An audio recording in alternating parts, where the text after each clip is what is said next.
Periodization. Now there is an intimidating topic. So if you know anything about periodization for runners, you probably think it's something that elite runners do where they focus on different aspects of their training at different times of the year, and this is exactly what it is. But most recreational runners don't specifically do any kind of periodization, mostly because it is just an intimidating topic. It seems complicated, it seems difficult.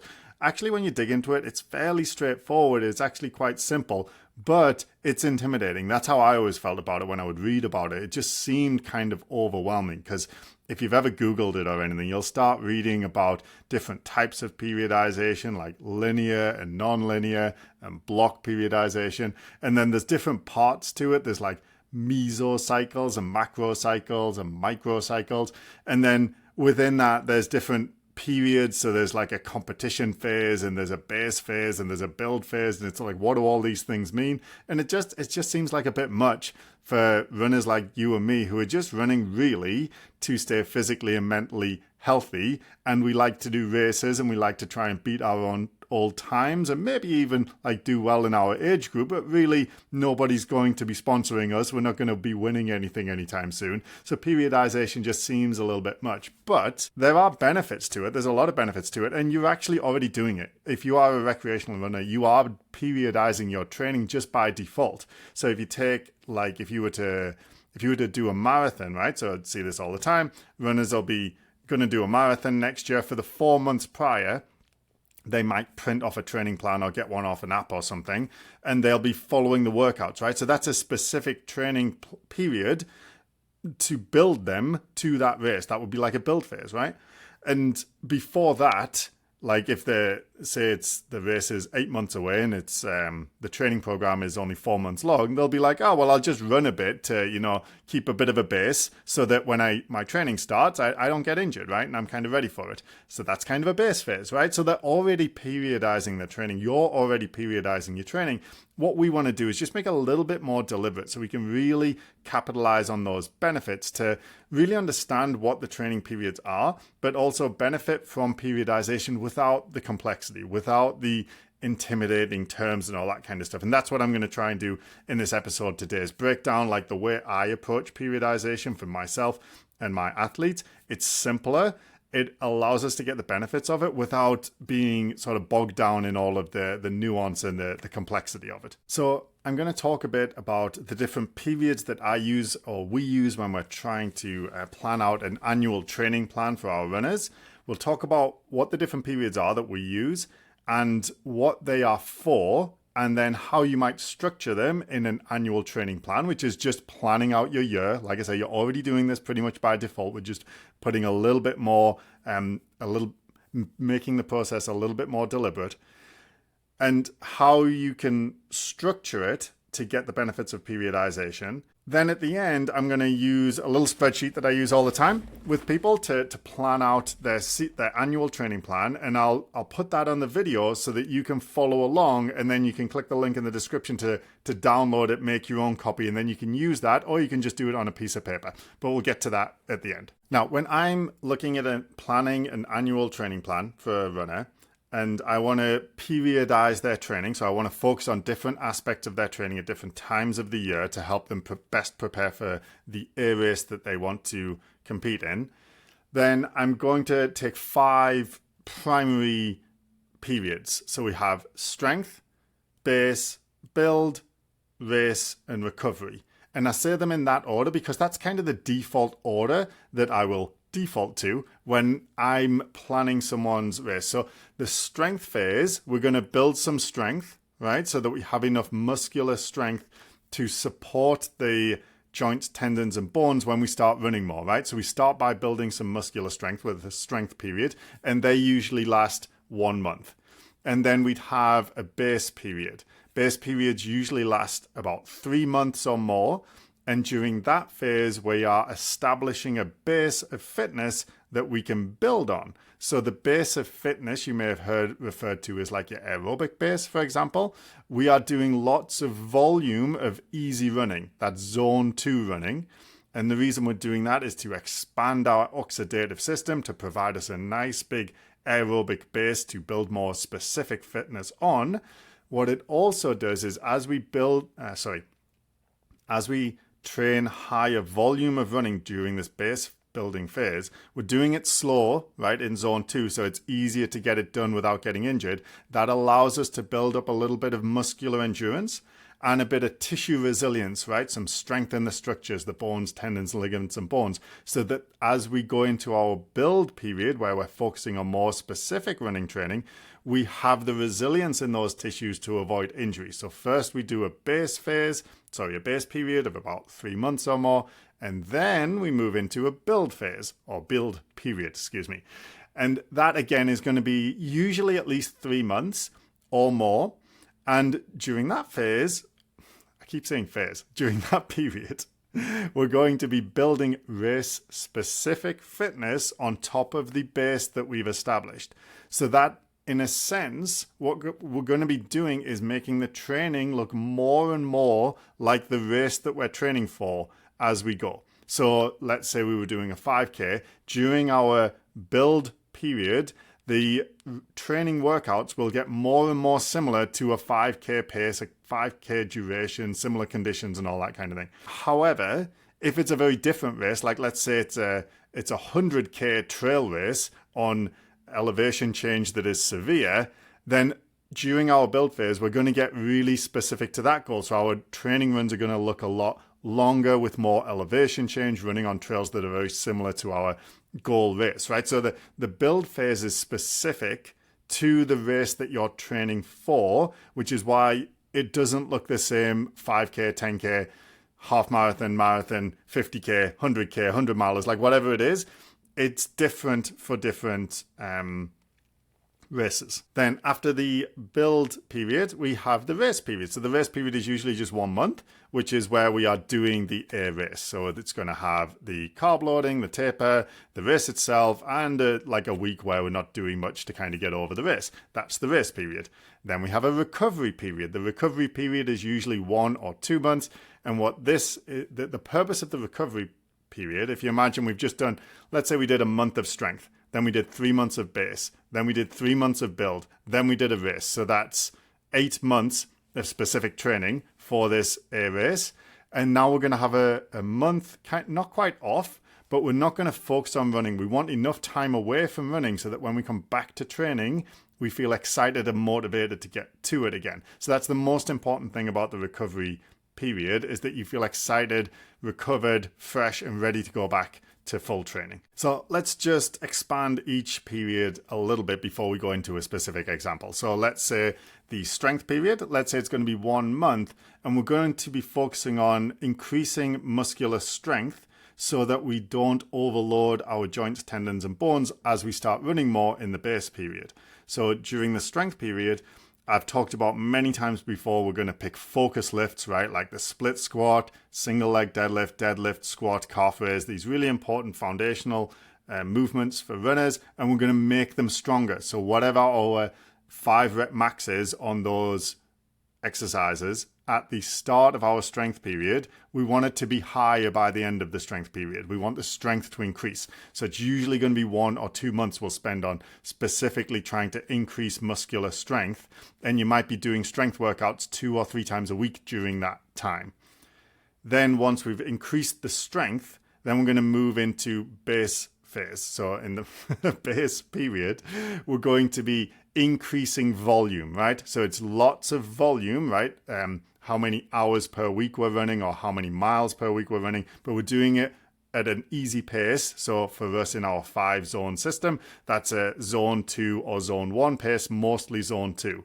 That's going to help us establish a really big aerobic base, increase our muscular endurance a little bit and our tissue resilience so that we can get into more specific training. So something we try and do during this period, but is not always the case because there's nuance to all of this, is let's say we're working with a marathoner and we know in their build period, we're going to be having them do 50 miles or 60 miles a week, right? Which might take about 8 hours. During their base training, we're going to have them run about that amount of volume per week, or we're going to build up to that. So we're going to build up to that during the base period so that we know they can tolerate that amount of running, so that when we get to more specific training in the build phase, we're not overloading them. It's a familiar amount of running for them. And then once we've established a really good base, then we're going to build race-specific training on top of that. So that's where your interval runs will become more of a focus. Zone 3, Zone 4, Zone 5, hill sprints, race pace efforts, fast finishes, these kind of things we're going to be focused on a little more, and they're going to get gradually more similar to the race, whatever that race is, during the build period. And then we're going to do our race. So we're going to taper, we're going to carb load, we're going to race, we're going to recover from the race for a week, and then we're on to the next period, which is recovery. And like I said, that's mostly just time away from running. So it might be during the summer for 1 or 2 months, or around Christmas for a month, where you're taking time away from running to do other things, staying physically active, but not focused running training, to give yourself time to recover physiologically, which is not the main thing for us recreational runners, because we usually don't train that hard that we need a whole month to recover physically, but mentally, because running is not the only thing on our plate. We have kids, we have work, we have family, right? We need a little bit of mental space where we can just kind of do those other things for a bit, so that when we come back to training, it's something we're excited and keen to engage in. Again, that's what the recovery periods are for. That is periodization in a nutshell, right? So we have these 5 different periods: strength, base, build, race, and recovery. And you can plan out your year for the next 1 or 2 years and the races that you're going to do.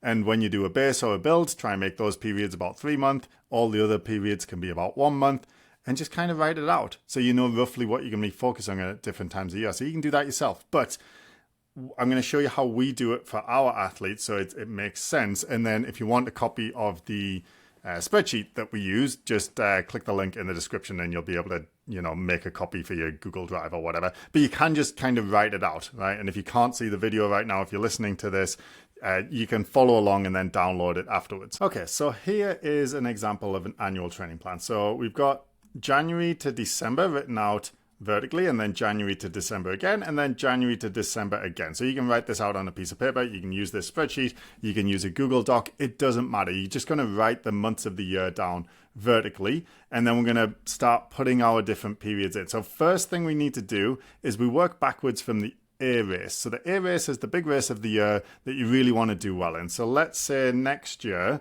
so not this year because it's August right now, but next year, I want to do a full marathon in September. So the first thing I'm going to do is going to take the race period and add it to September so that that is allocated.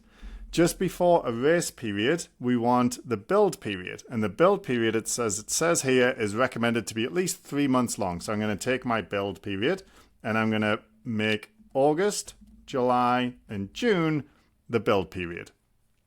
Whenever we're going to do a build period, we need to establish a base upon which we can build. So before the build period, I'm going to do my base period, and it's recommended to be at least 3 months long. So in May, April, and March, I'm going to do my base period. Before a base period, we want to establish good muscular strength so we don't get injured as we increase the volume. So I'm going to do a strength period, which is recommended to be at least 1 month. I'm going to do that in February. So now it's August currently, and I can see, just after my race in September, I'm going to have my recovery period of just 1 month. So I'm going to put that in for next October.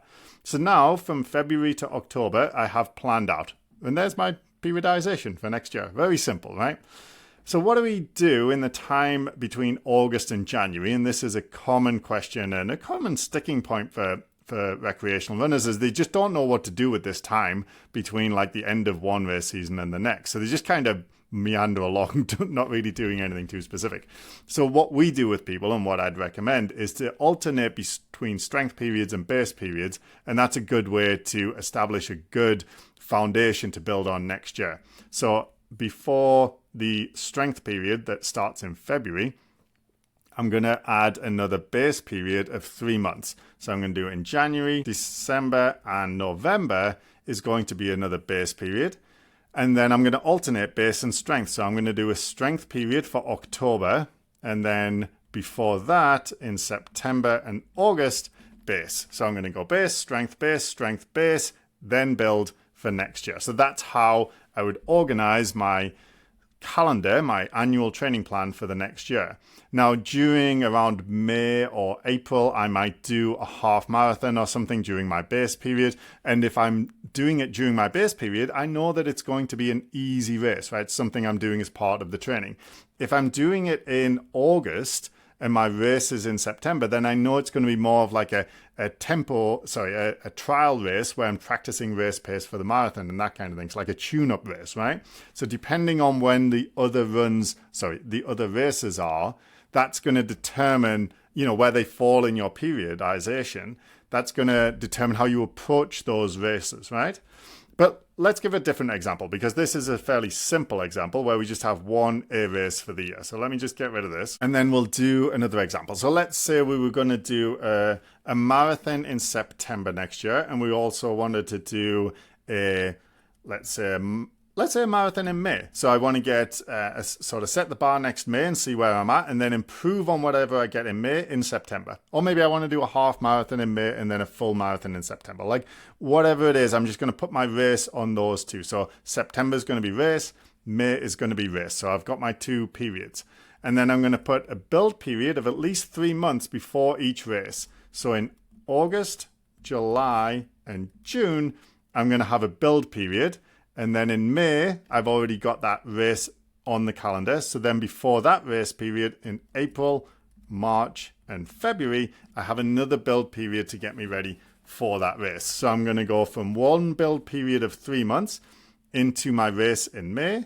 Then in June, July, August, I'm going to have another build period immediately leading into the race in September. Once I do the race in September, for October and November, I'm going to go into recovery because I'm going to need some time off because I just had a fairly intense season. Now, we're back at January. Before a build period, we always want to establish a base to build on. So I'm going to go a base in January, December, and November because base periods are at least 3 months. Before a base period, we want to do a strength period so that we can increase our muscular strength to handle the volume. I'm using repetition to try and make this easy to follow. So in October, that's going to be a strength period before, if we're just trying to make up time now, so we've just got August and September to fill, I'm just going to make those base period before the strength because we alternate between base and strength when we're trying to fill the rest of this year in. And that's how I would train. So now looking at next year, I'm going to go base, then strength, then build, then race, then build, then race. So it's been a hard season. So then I'm going to go into recovery for October and November, take a little bit of time away. And then in December, I'm definitely going to need a strength period because I haven't done a strength period all year. And that might be something I think about. So looking at that now, so this is where the nuance comes in, right? Because looking at that now, I'm like, I've got a whole year next year with these two big races without any strength periods since October. So actually what I'm going to do is put another strength period in August, and I'm going to get cracking on my strength now. And I might even do September and October as strength and just a little bit of base building in terms of running volume. So once you look at it on the calendar, you may decide that it needs to change a little bit, but that's how you would kind of reason through it. And then the other thing there, so once you've got it written down and you've put all your periods in and you know what you're going to do, you look at it and you think, do I actually want to do this, right? So looking at that next year, I've got an A race in May and September, and June, July, and August, I'm in a build period, right? So I'm just coming out of one build and a race, and then I'm going right back into another.